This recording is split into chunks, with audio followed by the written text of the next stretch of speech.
It's super great to welcome you back to Connect. This is the first time we're doing a Zoom call recording because it's that important that we hear from our next guest, who we see already.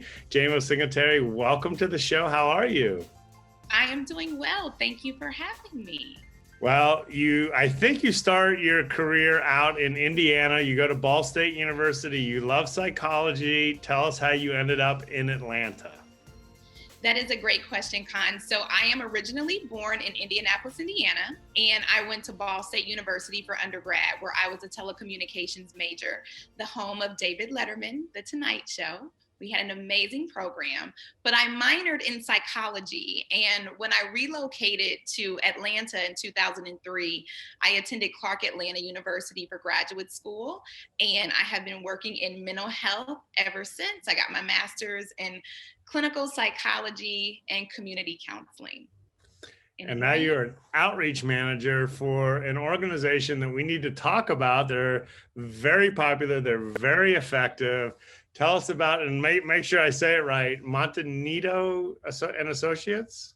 Yes, Monte Nido and Affiliates. So we are a residential eating disorder treatment program. We have been around for almost 25 years. We are very excited to be in the Atlanta area. As you mentioned, I am an outreach manager for the company, and I cover the Southeast territory.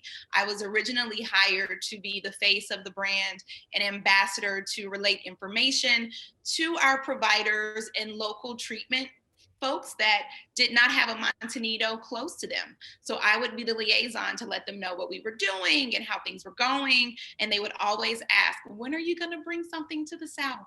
So here we are. We are so excited to be in the beautiful suburb of Sandy Springs, Georgia.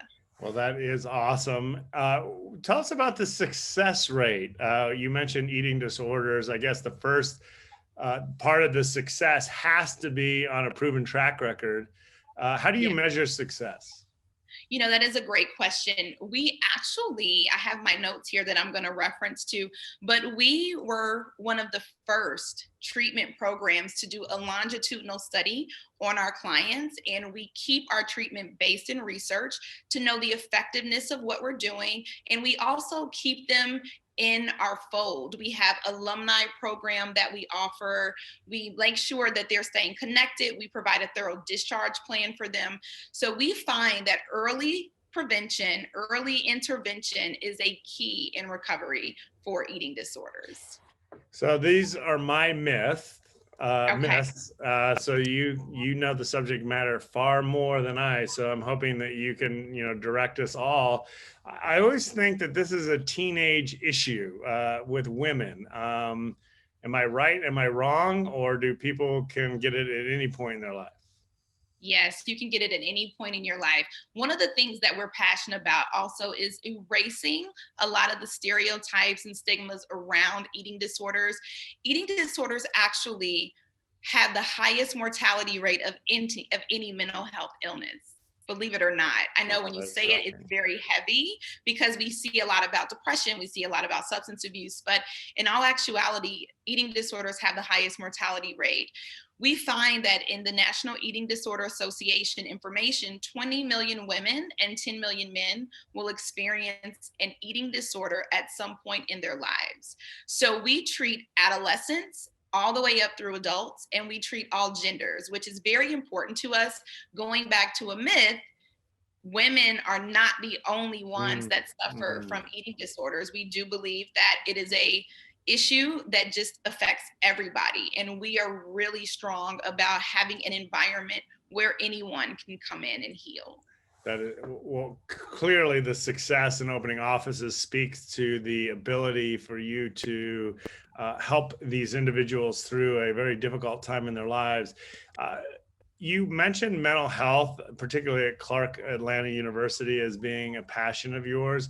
Do you have any personal experience or family members that went through it that geared you or worked your way into this part of, do you call it a mental illness, or am I right or wrong?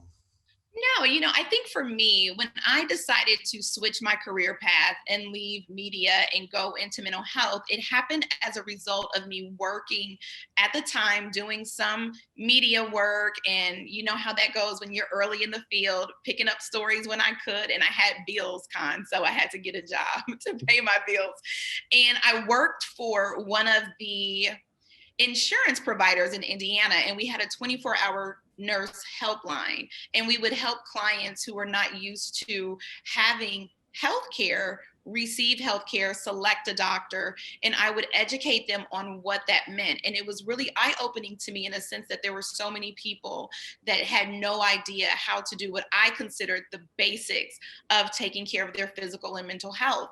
And as I talked to the families, it was recognized by colleagues that you are good with the members. And so from there, I said, I like people, I like to talk. I began to research and took the GRE, got into Clark Atlanta, moved down here, and the rest is history. I will say that I worked with substance abuse and I worked with traditional mental health issues, but working with eating disorders has been an amazing blend of both. Very rarely do we see a client that comes in that is only suffering from an eating disorder. There are always underlying things happening. And we do an amazing job at Monte Nido of making sure that we address every aspect of what our clients are presenting with. So we work from a nutrition standpoint, we work from a medical standpoint, we work from a family standpoint to make sure that we are giving them a holistic opportunity to get healthy. Man, everything you said makes me lean in right now because we all need something in our lives like this. We are talking, of course, to Jamie Singleteary, outreach manager with an incredible company I'm learning about, and maybe some of our viewers as well, Monte Nido and affiliates. And Yeah. with that said, what's the call to action for our viewers today? The call to action is if you are struggling or if you know someone that is struggling with an eating disorder or you just have questions, we welcome you to reach out to us.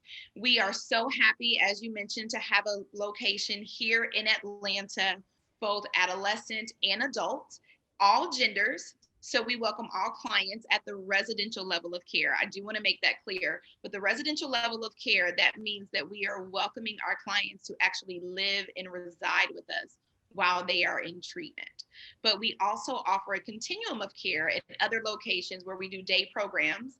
And with COVID, how could we not mention COVID in this conversation? Right. We've been able to administer those day treatments virtually. So even if you're not sure, you can definitely reach out to us. Our website, www.montenido.com, and that's MONTENIDO.com.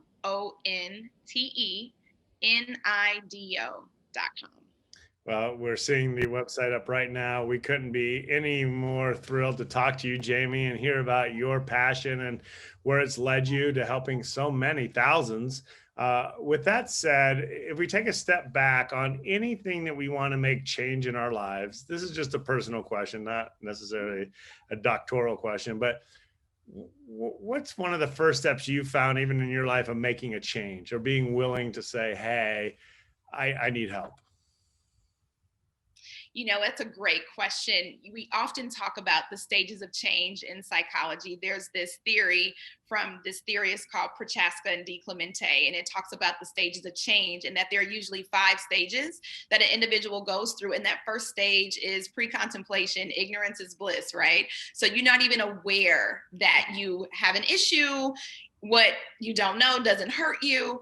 But there comes a point when we have to be willing to take a step back and really do an honest self-assessment and say, this might be something that I need support with. And what we do, we meet our clients where they are. If they're just at that point where they want to figure out, then we'll have those conversations to say, hey, let's figure it out. Let's talk about it.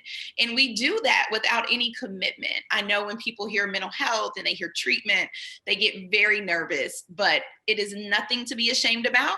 It's okay to ask. It's okay to not know. And we just want to be available. And we find that when we do that and we just start the conversation, I think that's where it really starts, Conn, just being willing to talk about it and being honest. that's how we really start making the change. And the change really started for me in this conversation when you alluded to how eating disorders can end tragically if help isn't interceded. So it's an important, very important thing. Any last words for us before we go, Jamie? I would just like to say thank you so much for letting me come on your show and share about the work that we're doing with Monte Nido and affiliates. Again, if anybody you know, a family member or friend is interested, please don't hesitate to contact us. We hope that everyone is safe, and we want to know that everyone is welcome at our program. Wow, they picked a great spokesperson, regional outreach manager, all the things you do for to make a difference in the planet. Thank you, Jamie, so much for joining us, and blessings. And we're so grateful for the work you and your team are doing. Thanks for joining us on Connect. Thank you so much, and I hope you have a great day. You too.